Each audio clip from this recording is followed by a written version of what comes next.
Mesdames, bonjour. Debout, c'est le mot d'ordre de notre retraite d'avant 2020.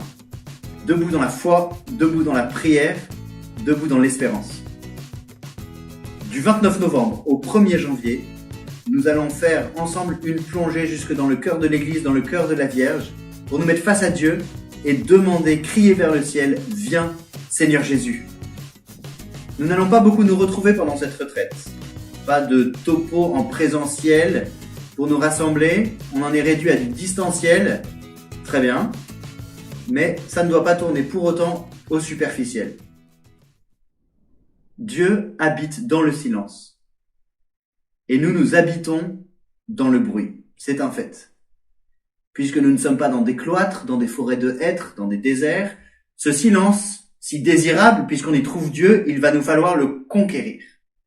Le défendre à tout prix.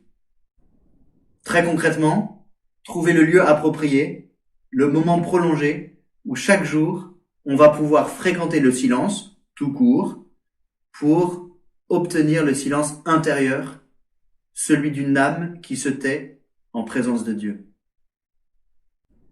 Pourquoi avons-nous tant de mal à rentrer dans le silence ? Le plus souvent, c'est parce que nous avons remplacé la prière par la rêverie. L'adoration de Dieu par l'imagination.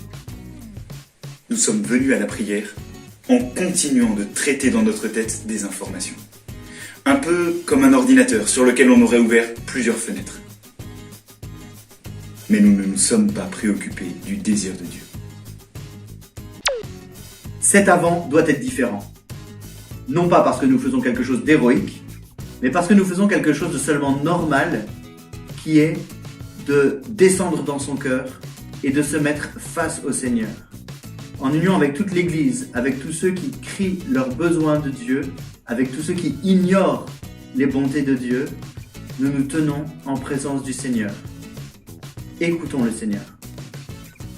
Prévoyez chaque jour un moment, un lieu, coupez le téléphone et soyez là à 100% pour lui. Alors, debout, vive le Seigneur, vive l'Église, viens Seigneur Jésus.